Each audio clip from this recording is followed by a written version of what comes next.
ဟာလေတရင်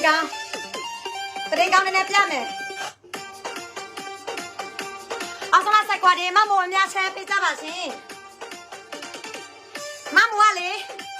ခွေးယူတယ်ပေါ်လာလို့ရှိရင်မမိုးခွေးကိုလည်းမောင်းရတာပေါ့နော်တစ်ဖက်ကလည်းခွေးသိဖို့အတွက်လည်းကြည်ဖို့တွေ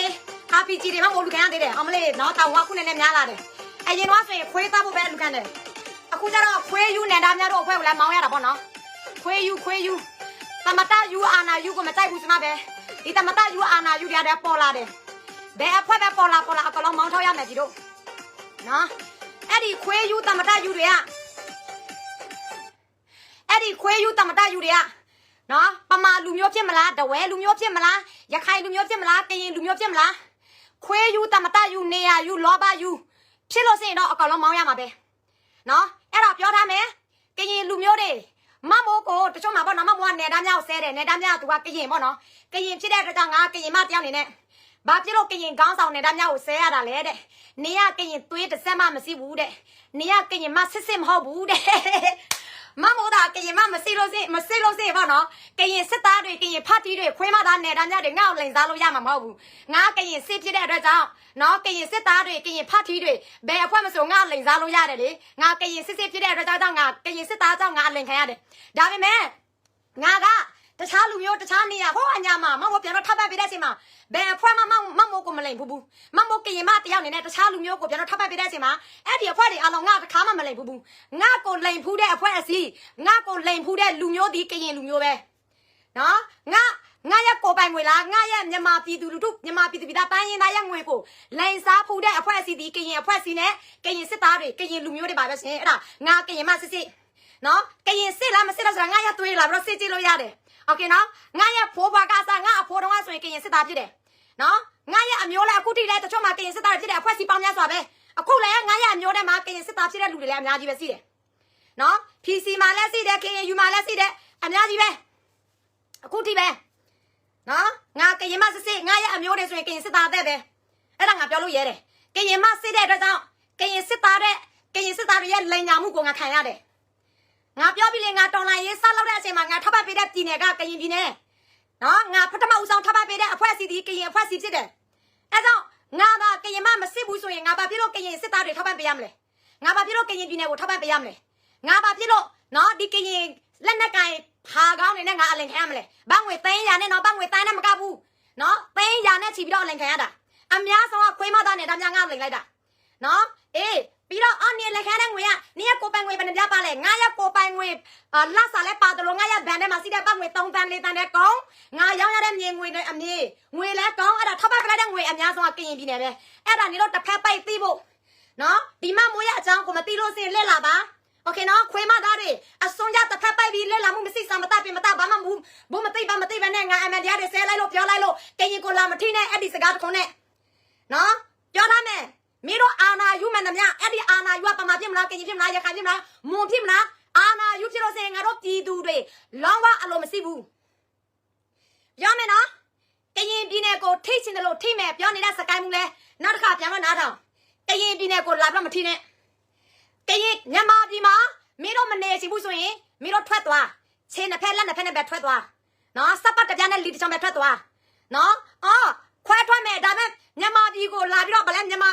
ာပြည်ကြီးကိုစီးတဲ့ကိုရကရင်ပြည်နယ်တွေဟိုပြည်နယ်ဒီပြည်နယ်တွေတနင်္သာရီတိုင်းတွေလာတော့ခွဲမယ်ဟိုနိုင်ငံထူထောင်မယ်ဆိုရင်ဟာနေတော့စိတ်ထင်အဲ့ဒီနိုင်ငံကတခိုးထမြနိုင်ငံလူရောက်မှနိုင်ငံလားနိုင်ငံတိုင်းမှာတခင်စီးတယ်တစ်ဖက်ပိုက်တော့ထိုင်းနိုင်ငံမှာဆိုလည်းသူ့တခင်စီးတယ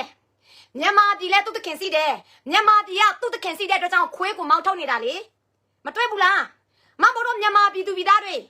တော်လိုင်းရေးလောက်နေတာ9နှစ်6နှစ်စစ်ပြီအဲ့ဒါတခင်ဖြစ်တဲ့သူကခွေးတွေကိုမောင်းထုတ်တ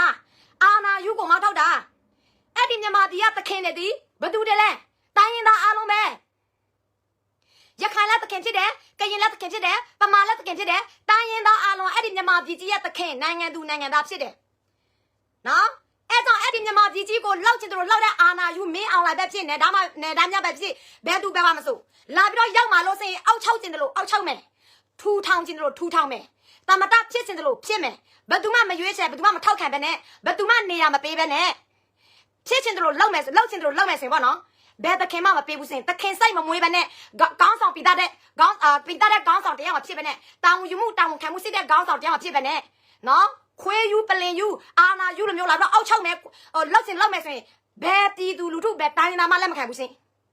နော်အဲ့ဒါခွေးမစကိုင်းမှုကသူဘာမှမသိဘူးမြန်မာပြည်ကြီးဒီနော်နိစပမဟုတ်ဘူးစကိုင်းမှုရခံကြည့်လို့ခံမယ်မရဘူးမြန်မာပြည်ကြီးကသူ့တခင်စိတယ်အဲ့ဒီမြန်မာပြည်မှာစိတဲ့တိုင်းရင်းသားအားလုံးက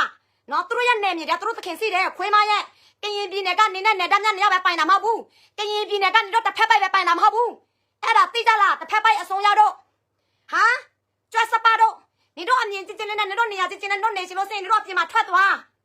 ကြားလားမြန်မာပြည်မှာနေတော့မနေရှင်လို့စင်ထွက်သွားပါနေတော့လို့အစွန်ရတစ်ဖက်ပိုက်အမြင်ချင်းစောက်တော့လည်းမကြဘာမှလည်းမလုပ်တောင်းယူမှုတောင်းခံမှုလည်းမစစ်လို့စင်ထွက်သွားပါချင်းတစ်ဖက်လက်တစ်ဖက်ပဲထွက်သွားပါကရင်ပြည်နယ်ကိုယူပြီးတော့ထွက်သွားမယ်ဟိုပြည်နယ်ကိုယူပြီးတော့ထွက်သွားမယ်သူများနယ်မြို့ခွဲပြီးတော့ယူမယ်ဆိုရင် no အဲ့ဒါခွဲနိုင်ငံမဟုတ်ဘူးမြန်မာပြည်ဒီခွဲနိုင်ငံမဟုတ်ဘူးမင်းအောင်လိုက်လဲမင်းတို့လိုမျိုးစ조사ပြလောက်နေတယ်လေမင်းအောင်လိုက်ဘာဖြစ်သွားလဲအခုထိသူများမင်းအောင်လိုက်တိုက်နေတယ်လေမောင်းထုတ်တယ်လေအဲ့ကြောင့်မင်းအောင်လိုက်ပထမမင်းအောင်လိုက်ကမသိဘဲနဲ့ဒုတိယမင်းအောင်လိုက်ခွဲမသားနယ်သားများကပေါ်လာတယ်အဲ့ဒါတတိထားအခုနယ်သားများတမတဖြစ်တာ10ရက်မရှိသေးဘူးပြီတို့တဝဲအမျိုးသားတရားပေါ့နော်တနင်္လာရီတန်းကအကိုတဝဲတယောက်ကလိုက်လွင့်ပြီးတော့နယ်သားများအောင်မောင်းထုတ်တယ်ဘာကြောင့်ဆိုနယ်သားများအခုထူထားမဲ့သူ့ရဲ့ကော်သူလေးကတနင်္လာရီတိုင်းပါတယ်လေတမဟာလေးလေတေးကနေခွန်ထိကပြောမှဆိုတော့ကရင်ပြည်နယ်ပေါ့အဲ့ဒါတမဟာလေးနယ်မြေပါတယ်တဝဲတနင်္လာရီတိုင်းပါတယ်အဲ့ဒါနယ်သားများကသူ့ရဲ့ကော်သူလေးနိုင်ငံလို့သူထူထားတယ်အဲ့ဒီမြေပုံမှာတနင်္လာရီတိုင်းပါတယ်အဲ့ဒီအကိုတဝဲလဲနော် तू ကထိုင်းစကားတော့မပြီးဘူးဒါပေမဲ့ဘာကြောင့် तू ထိုင်းစကားပြောတယ်လဲဆိုတော့နယ်သားများက तू ကထိုင်းစကားပြောတယ်လေနယ်သားများကထိုင်းစကားအရန်ကျွမ်းတာပမာစကားတက်ကျွမ်းတယ်အဲ့ကြောင့်နယ်သားများနားလဲအောင် तू လဲထိုင်းစကားနဲ့ကျွန်တော်စော်လိုက်တယ်နော်အဲ့ဒါပြောထားပြီနော်ကရင်ပြည်နယ်ကဖေလို့မစကိုက်ဖူးစကိုက်မှုမဟုတ်တော့ဘူးစကိုက်ဖူးဖူးဆိုတာအင်္ဂလိပ်စကားဖူးဆိုတာချီးလေစကိုက်ချီးနော်စကိုက်ချီးစားခွေးမလာပြီးတော့နားထောင်နော်အဲ့ဒါကရင်နိုင်ငံကိုလိုချင်တာတခုနဲ့နော်ဘာမှမလစ်လာလို့စင်စောက်ဆက်ကွဲမှာနေတို့တွေဟာအခုကတော့ပြီးတော့ထိုင်းလဲမင်းတို့ကိုပြီးတော့မောင်းထုံလည်းမသိဘူးသူများရဲ့နယ်စပ်မှာသူများရဲ့နိုင်ငံမှာကောင်းကောင်းမွန်မွန်နေရတာကိုမနေဘဲနဲ့အာနာထပြီးတော့အာနာယူပြီးတော့ထပြီးတော့မပုံတင်တွေအခုမပုံတင်တူတွေလောက်နေတဲ့အဆက်မပြပဲပြီးတော့ကရင်လူမျိုးတွေတတိထားနော်တော့လိုင်းခံရမယ်နော်မင်းတို့ရဲ့လမ်းစဉ်အမှန်ကန်လူမျိုးဘုတ်ကမင်းအွန်လိုင်းကိုပဲနေတော့တားရမှာဟိုအယူစကားကိုတော့ရောင်လိုက်ဒီယူစကားတော့ရောင်လိုက်မပုံတင်တွေထောက်လိုက်လို့စအဲ့ဒါနေတော့နိုင်မဲ့နင်းလမ်းမဟုတ်ဘူးနေသားများထောက်ပေးတဲ့မပုံတင်ကိုကန်လိုက်လို့တော့ပတ်စံတွေပေးလိုက်လို့အဲ့ဒါနေတော့လွတ်မြောက်မဲ့နင်းလမ်းမဟုတ်ဘူးโอเคနေတော့လွတ်မြောက်မဲ့နင်းလမ်းကအခုမင်းအောင်လိုက်ကိုတကယ်တိုက်တဲ့ PDF တွေကိုနေတော့ဝိုင်းပြီးထောက်ပံ့ပေးရမယ်ဘယ်တိုင်းရင်းသားဘယ်လူမျိုးမဆိုအဲ့ဒါတော့မန်ကန်တဲ့နင်းလမ်းပဲနော်အဲ့ဒါမှမဟုတ်တိုင်းသားပြောချင်ပါတယ်တစ်ဖက်ပိုက်နေတဲ့ငါရဲ့ကရင်လူမျိုးတွေပေါ့နော်မင်းတို့နေတော့နေသားများတခိုးကောင်ကိုနေတော့တော့ပြီးတော့အားပေးထောက်ခံလိုက်passport ဖိုးနေတော့ပေးလိုက်မပုံတင်တစ်ခုဆိုရင်ဒေါ်လာဘလောက်တော့ပေးလိုက်အဲ့ဒါတော့ဘယ်တော့မှမလို့မရဘူးနော်နေသားများဒါနေတော့ကိုတကယ်ချီလို့စရင်နေသားများစ조사ပြီးတော့စစ်တိုက်ရမယ်ဘိုလ်ချုပ်ထုံးမြတ်နိုင်လိုမျိုးသူစ조사ပြီးတော့ဥဆောင်နိုင်ရမယ်အခုနေတော့ရဲ့နေသားများကဘယ်မျိုးမှလည်းမသိမ်းသလိုဘယ်နေရာမှလည်းရောက်လို့မရဲဘူးကရင်ပြည်နယ်တပြည်နယ်လုံးတာမှသူဘယ်မှသွားလို့မရဲဘူးဟာသူဘယ်မှသွားလို့မရဲဘူးစင်အဲ့ဒါတော့ဘယ်မျိုးအားကိုးမလဲအဲ့ဒီငွေကိုတော့တော့ကုန်မဲ့အစားမင်းအောင်လိုက်ကိုတကယ်တိုက်တဲ့ PDF ကိုလို့ထောက်ပံ့ပေးလိုက်လို့စရင်ဘယ်လောက်အကျိုးရှိမလဲဟမ်အဲ့ဒါစဉ်းစားပေးပါနော်ပြီးတော့ငါကကရင်မမရှိဘမခဏချဲလိုက်မယ်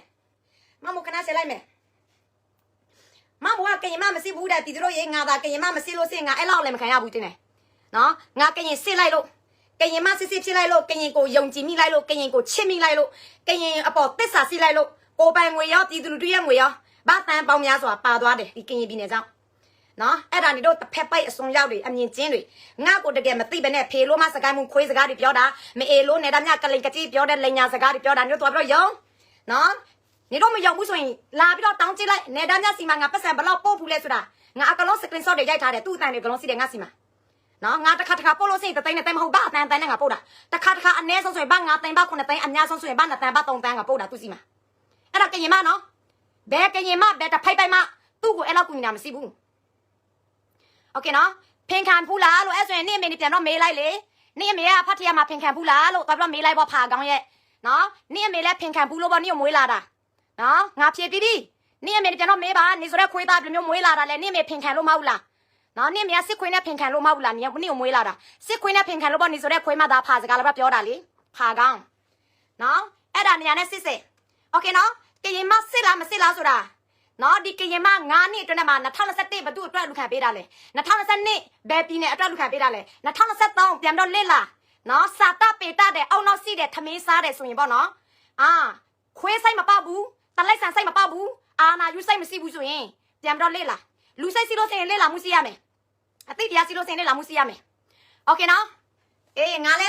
ဘဝစက်တက်ငါပြန်တော့စုတာရမယ်ဘဝစက်တက်ဒီလိုမျိုးအာနာယူကရင်ကောင်းဆောင်တွေနဲ့ဒီလိုမျိုးလူလင်ညာကရင်ကောင်းဆောင်တွေနဲ့ဒီလိုမျိုးသစ္စာမရှိတဲ့ကရင်ကောင်းဆောင်တွေနဲ့ဒီလိုမျိုးစောက်တော့မတတ်တဲ့ကရင်ကောင်းဆောင်တွေနဲ့ဒီလိုမျိုးတောင်ယူမှုတောင်မရှိတဲ့ကရင်ကောင်းဆောင်တွေနဲ့ဒီလိုမျိုးကရင်မျိုးမချစ်တဲ့ကရင်ကောင်းဆောင်တွေနဲ့ငါတခါမှမတွေ့မကြုံရပါစေနဲ့လို့ငါဆုတောင်းတယ်တကယ်ပဲငါကရင်မစစ်တရားနေနဲ့ပြည်သူလူထုစိတ်မှာပဲငါဆုတောင်းတယ်ဘဝစက်တိုင်းငါကရင်ကောင်းဆောင်ပဲဖြစ်ကရင်ကောင်းပဲဖြစ်ငါတွေ့လို့စင်တစ္ဆာရှိတဲ့ကရင်ကောင်းတစ္ဆာရှိတဲ့ကရင်ကောင်းဆောင်တစ္ဆာရှိတဲ့ကရင်လက်နက်ကန်နဲ့ငါတွေ့ရပါစေဘဝစက်ဒီလိုမျိုးဘဝမျိုးနဲ့ငါမတွေ့မကြုံရပါစေနဲ့လို့ငါဆုတောင်းတယ်တကယ်ပဲโอเคနော်မမပြောမယ်မမကပြောရဲလို့လူတွေသိတာတချို့မမရဲ့သိတဲ့အကိုမွတ်စလင်လူမျိုးတွေစကောလူမျိုးတွေတချို့မှာနော်တချို့ကရင်အမတွေအကိုတွေ USA မှာစီးတဲ့လူအများအဖြစ် KNU နဲ့နယ်သားများနဲ့ KNU ကြောင့်နယ်သားများကြောင့်ဒီကင်စစ်သားတွေကြောင့်လေသူတို့ဒေါ်လာသိန်းနဲ့လူဘူးတာသူတို့မလာပြပြတာသူတို့အရန်ကိုစိတ်နာတယ်အခုအညာမှာသူတို့ပြန်တော့ပို့မဲ့အချိန်မှာသူတို့ငွေတရားမရှိတော့ဘူးသူတို့လာစာနဲ့ပဲအရင်တော့ဆိုရင်တိုက်ပွဲတွေကြီးကြမ်းဖြစ်တယ်ဆိုတော့ဘန်ထဲမှာပဲသူပဲမှာမစမမိုးအပိုင်ဝင်ပဲဘန်ထဲမှာဆိုရင်ဘာအတန်းနဲ့စီတာပေါ့ဒေါ်လာဆိုရင်သိန်းနဲ့စီတာပေါ့အများအပြည့်အဲ့ဒီငွေတွေအားလုံးဘယ်မှာပို့လဲကရင်ပြည်နယ်မှာပဲပို့တာကရင်ပြည်နယ်မှာပဲပို့တာစင်နော်အဲ့ဒါညီတို့တစ်ဖက်ပိုက်အစွန်ရောက်ဆိုတာပြီးတော့မအလားခွေးအစီတွေပါနော်သူတို့မအလားခွေးအစီတွေကလေတိုင်းဒီအတွက်ဘာမှမလုပ်ပေးတယ်လို့တော်လန်ရေးအတွက်လည်းမပါဝင်ဘူးနော်မမို့တို့လူမျိုးလည်းမစူးစမ်းဘူးမမို့တို့ထောက်ပံ့တယ်လို့ကိုပိုင်ငွေနဲ့ထက်ပေးတယ်လို့သူတို့မထက်ဘူးနော်ဒါပေမဲ့မထက်ပဲနဲ့မစူးစမ်းပဲနဲ့တကယ်လောက်တဲ့သူကိုသူတို့ကပြောတယ်လားမင်းအွန်လိုင်းသမီးမင်းအွန်လိုင်းခွေးမကရင်မမစစ်ဘူးတဲ့မင်းတို့ကိုပြန်တော့မေးမယ်မင်းတို့ကကရင်စစ်စစ်ဟုတ်လားโอเคကရင်စစ်စစ်တစ်ဖက်ပိုက်မင်းတို့လိုကောင်မျိုးတွေကမင်းတို့ကိုပိုင်ငွေနဲ့ဒီကရင်စစ်သား KNU တို့ဒီနယ်သားများတို့ဆိုရင်မင်းတို့ဘယ်လောက်ထောက်ပံ့ပေးလဲမင်းတို့စရင်စရာချပြလို့ရဲလားမင်းတို့ဖြတ်ပိုင်းနေလားဘယ်တော့ပို့ပေးပါလားငါတက်တက်ထောက်ထားကြလုံးစီးတယ်ငါရဲ့ကိုပိုင်ငွေလားငါရဲ့အလူစင်လူပေးတဲ့ငွေလားနော်ငါအကလုံးတက်တက်စီးတယ်စင်းစရာဒီမှာတွေစီးတယ်လို့စင်းစရာဒီမှာတွေစီးတယ်လို့ငါရဲ့ဖုန်းထဲမှာစီးတဲ့ဘိုက်စလစ်နေသားငါရဲ့ဖုန်းထဲစင်ချက်မှာစီးတဲ့ဖြတ်ပိုင်းအတိုင်ဖိုင်အားလုံးနော်အကလုံးစီးတယ်ဒါကရင်မစစ်စစ်ကရင်ပြည်နယ်အတွက်ဘလောက်လောက်ပေးလဲဘလောက်ထောက်ပံ့လဲငါကြွားတာမဟုတ်ဘူးနော်ကရင်မစစ်စစ်ပြလို့ကရင်စစ်သားတွေငါ့ကိုလိန်လို့ရတာကရင်မသာမစစ်ဘူးပမာမသာဖြစ်စစ်လိုက်လေငါရဲ့အဖောက်မွေးတခြားတော့မှရမှာမဟုတ်ဘူးအဲ့ဒါအမှန်တရားပြောတာနော်ငါတော်လိုင်းရေးလောက်တာ9နှစ်6နှစ်စီပြီငါအညာမှာပို့တာငါနယ်ဆောင်မှာပို့တာငါတခြားနေရာမှာပို့တာငါတခါမှအလိမ်မခံဘူးငါအလိမ်ခံရတာကရင်ဘာကြောင့်ငါအလိမ်ခံတာလဲတိုက်မယ်ပြောပြီးတော့မြို့တွေသိမ်းမယ်ပြောပြီးတော့ BGF ကိုဆင်းမယ်ပြောပြီးတော့ဆွေကောက်ကိုဝင်တိုက်မယ်ပြောပြီးတော့ပြောတယ်လို့တကားမှမလုပ်ဘူးပြောတယ်လို့တစ်ဖွဲ့မှမလုပ်ဘူး9နှစ်အတွင်းငါတို့ကိုပြောထားတဲ့စကလုံးတိုင်းတစ်ခုမှမလုပ်တဲ့အတွက်ကြောင့်အဲကြောင့်ငါတို့အလိမ်ခံရတာငွေအများအပြားကုန်တယ်